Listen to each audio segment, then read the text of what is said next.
Bonjour et bienvenue sur la chaîne de Nantol Goblanoub. Aujourd'hui, on se retrouve pour cette vidéo de règles avec pour débuter, comme d'habitude, notre charte d'unité de la semaine. Le maître endrigneur avec dirigeable dorsal. Nombre de maîtres endrigneurs donc sont portés par des dirigeables dorsaux finement ouvragés dont les éthers turbines leur permettent de filer vers les stratovaisseaux nécessitant des réparations, tandis que leur panoplie d'armes intégrées décime l'ennemi. Et c'est ce que nous allons voir, c'est plutôt intéressant. Le maître endrigneur donc a pour capacité d'avoir un mouvement de 12 pouces, ce qui est déjà très très bon. 3 plus de sauvegarde, une bravoure à 8 et 8 blessures possibles.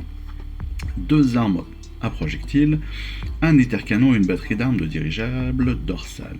L'éther-canon, 18 pouces de portée, une attaque, touche à 3+, blesse à 2+, moins 2 de perfo, dégâts de D3.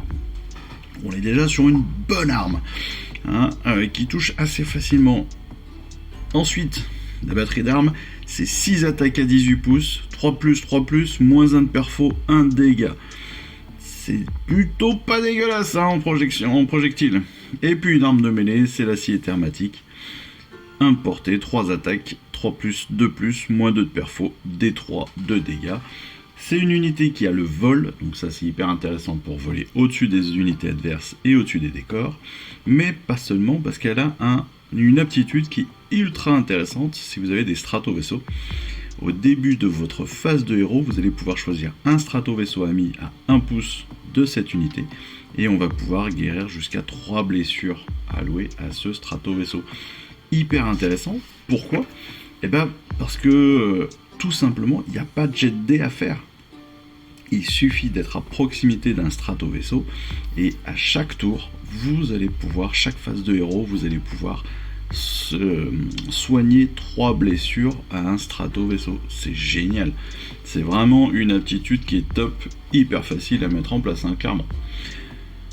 Dans la suite de ces règles de la semaine, nous avons des tactiques de l'ordre pour les archis revenants et la branche entresse. Les archives revenants donc sont des chefs, des éclaireurs et des diplomates qui survolent le champ de bataille, fondant pour semer la destruction avec leur lame de revenant et la pince caudale de leur compagnon Zéphrit. Alors des avantages de cet archi revenant, c'est avant tout sa manœuvrabilité. En effet, elle possède une caractéristique de mouvement qui est pas négligeable, qui est plutôt élevée, qui bénéficie en plus de la règle de vol. Ce qui veut dire qu'elle va pouvoir passer encore une fois, comme le maître endrigneur, au-dessus des obstacles, au-dessus des bâtiments, et surtout au-dessus des unités adverses. Et ça, c'est plutôt très cool. Ensuite, elle est assez polyvalente. C'est une unité qui peut inspirer d'autres troupes avec appel au combat, qui peut aussi utiliser sa pelt pour obtenir des avantages en tant qu'attaquant ou en tant que défenseur. Donc c'est plutôt une unité qui est très bien positionnée dans une armée de Sylvaneth. Par contre, comme elle a pas mal d'avantages, elle a aussi un inconvénient qui est important, c'est que ça va en faire une cible prioritaire. Et oui, comme elle est plutôt balèze, votre adversaire va très clairement la viser très rapidement. Donc il va falloir faire attention et il va falloir être intelligent.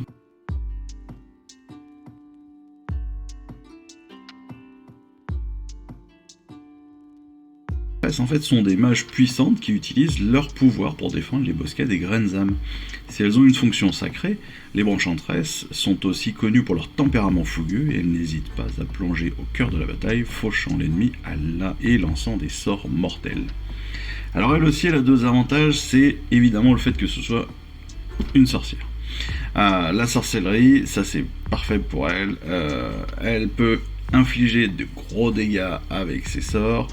Elle peut utiliser donc son sort lâché de fiel follet pour blesser sérieusement ses ennemis sans avoir à les attaquer en mêlée. Mais en mêlée, elle a aussi pas mal d'attaques, ce qui fait qu'elle va pouvoir quand même bien participer au combat. Elle va pouvoir se rapprocher et attaquer en mêlée. Par contre, en mêlée, ou sur du tir, elle va quand même être assez fragile.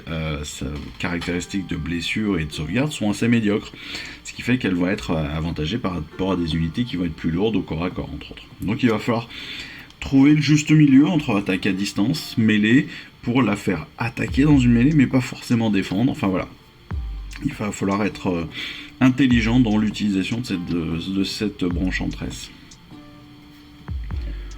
On poursuit ensuite avec notre plan de bataille numéro 2 de la campagne Briscard, c'est Vallée de Feu. Après avoir fouillé Chamon pendant plusieurs semaines, les forces de l'ordre trouvèrent enfin des représentants des puissants Magna Caradron et organisèrent une rencontre pour proposer une alliance. Le maître andrénieur Kring fut envoyé pour ouvrir des négociations au nom de Baraknar. Au cours de son voyage, il aperçut les sbires de la destruction en route pour examiner un vieux champ de bataille. Sachant qu'il y avait des réserves de munitions incendiaires cachées dans la vallée, il décida d'en informer le seigneur impératant, Aelo Cœur de l'âme, et Kring proposa d'envoyer une troupe pour arrêter la horde barbare avant qu'elle ne puisse s'armer. Aelo, craignant que l'ennemi ne devienne une menace très sérieuse, accepta immédiatement le plan du Magna. Une escouade fut assemblée à la hâte et envoyée pour affronter les pillards à terrain découvert et sécuriser les réserves. Tandis que les unités de l'ordre se précipitaient vers le site, leurs adversaires commencèrent à arpenter la zone et se rendirent compte du grand nombre d'armes cachées. Aussitôt, les boss rassemblèrent leurs troupes et commencèrent à fouiller la vallée pour en trouver d'autres. Et c'est vrai que si on regarde le manifeste d'armement, on a quand même quasiment 2000 pièces d'armes qui sont dans la vallée. Donc on va, comme d'habitude, retrouver l'Alliance de l'Ordre et la Destruction en opposition. Les forces de l'ordre ont appris que les troupes de la destruction explorent un champ de bataille, donc à proximité. Il est probable que les hordes barbares soient sur le point de découvrir des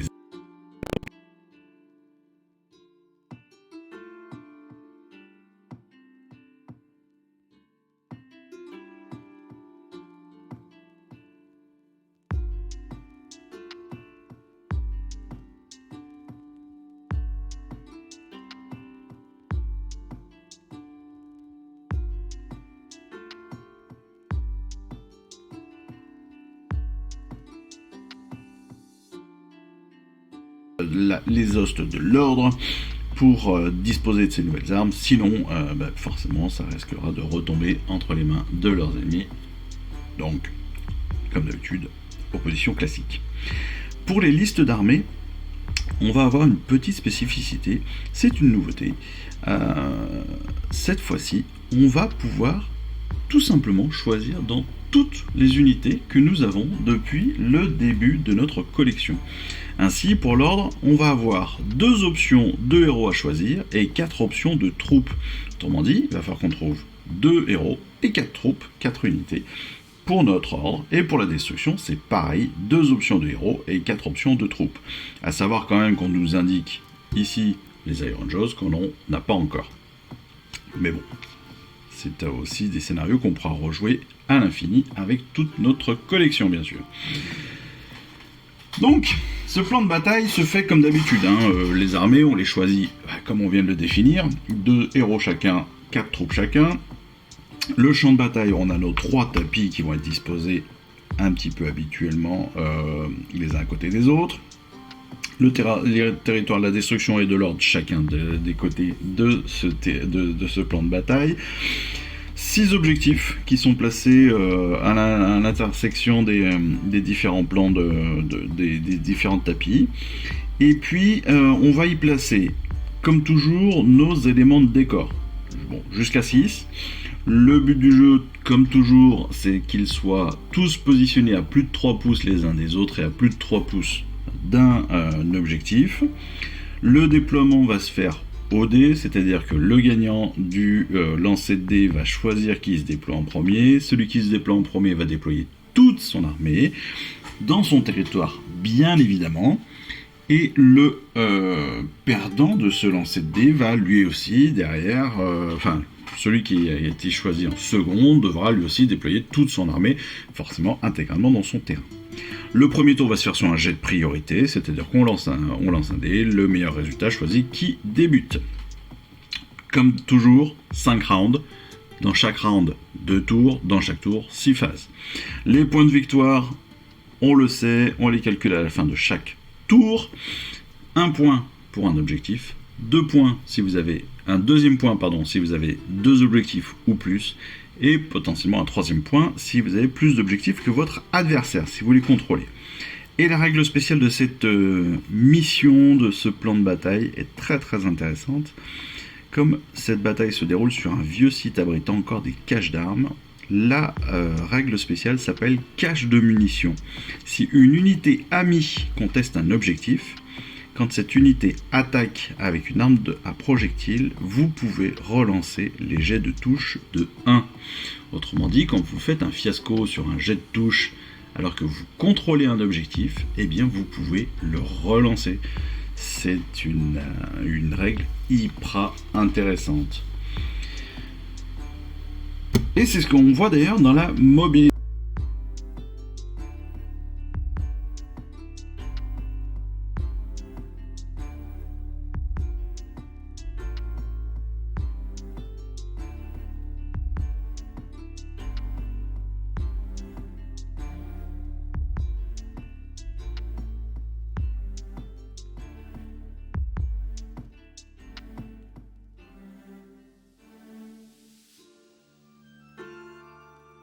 Et puis leur implication dans la bataille en elle-même. On débute par l'ordre et par Eve, donc, qui a sélectionné, on le voit ici, en héros, le maître Andrigneur et le chevalier judicateur, et en unité, le char foudroyeur, les vigileurs, le vindicteur et les prétors.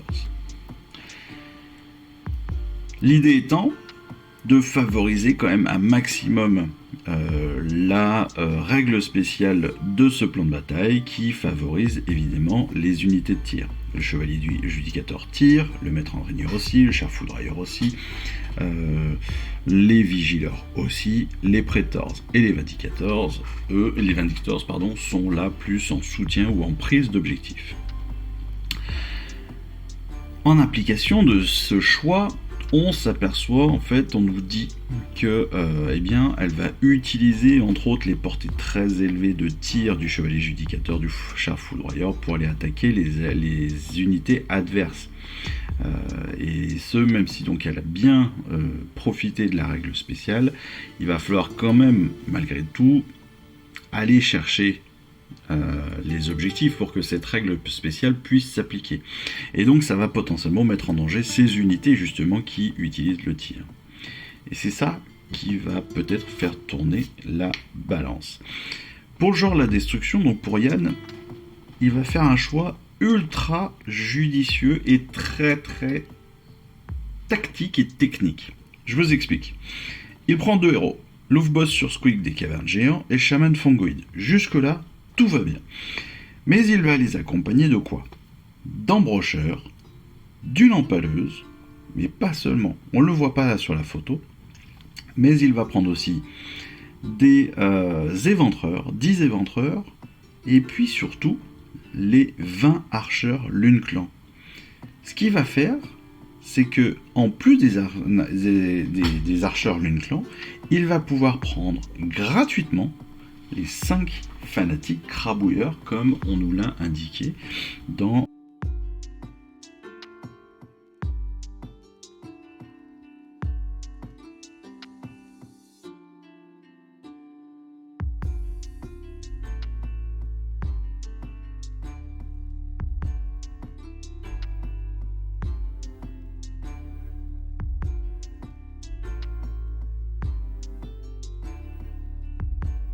entre guillemets 5 options de troupes. Ce qui veut dire que lui, il est déjà avec 7 options au total contre 6. Ça lui fait déjà un petit avantage et de nombre en termes de figurines et de nombre en termes d'unités. Ce qui, pour aller chercher des objectifs, sera toujours plus intéressant. Et c'est justement là où l'intérêt de sa tactique va être importante. C'est que lui, il va aller chercher très rapidement un maximum d'objectifs, et le fait qu'il ait en plus énormément de figurines sur la table va faire qu'il va pouvoir garder ses objectifs quand même assez longtemps, 3 tours apparemment, au moins 3 tours, on nous le dit, avant de se les faire éliminer. Ce qui veut dire que pendant 3 tours, il va prendre un maximum de points sur les objectifs, du fait, entre autres, d'avoir énormément de figurines et d'avoir eu ce petit surplus de tactique en ayant ces crabouilleurs qui sont gratuits dans son choix d'armée. C'est plutôt très très très bien vu, et je pense que très clairement c'est le type d'options sur lesquelles il faut évidemment jouer, parce que quand on nous offre des possibilités comme ça, quand on nous offre techniquement des figurines gratuites, quand on monte une armée, c'est hyper intéressant et c'est le meilleur moyen pour avoir un petit plus par rapport à son adversaire et donc pouvoir le déstabiliser. Voilà, j'espère que cette vidéo de règles vous aura plu, j'espère que mes explications auront été assez claires pour qu'elles vous soient les plus pertinentes possibles. Moi je trouve que c'est une très bonne chose cette mobilisation générale, ça oblige à aller avoir une autre réflexion aussi, un petit peu comme les actions majeures, hein, vous allez dire, mais ça permet d'avoir une autre réflexion sur sa façon de jouer, sur les possibilités qu'on peut avoir, et donc ça nous amène à réfléchir justement sur comment est-ce que je vais construire mon armée pour être le plus efficace possible. Donc ça c'est plutôt pas mal. Donc, encore une fois, j'espère que cette vidéo vous a plu, j'espère qu'on se retrouvera très rapidement pour une prochaine, justement, avec notre nouveau fascicule, le numéro 54. 54 ou 53 ? 53 ce sera déjà pas mal avant le 54. Et puis en attendant ce moment, moi je vous souhaite à tous une excellente journée, puis je vous dis surtout à très vite. Allez, je vous embrasse. Ciao, bye bye. Je vous remercie d'avoir suivi cette vidéo. Si ça vous a plu, eh bien abonnez-vous, lâchez un petit like et un commentaire et suivez-moi sur Instagram. Instagram où je poste régulièrement des photos de mes dernières réalisations et dernières peintures. Et puis comme il est maintenant de tradition sur la chaîne, je vous souhaite une excellente fin de journée et surtout, lisez bien, collectionnez bien, assemblez bien, peignez bien et jouez bien. Allez, je vous embrasse et puis je vous dis à très vite. Allez, ciao, bye bye.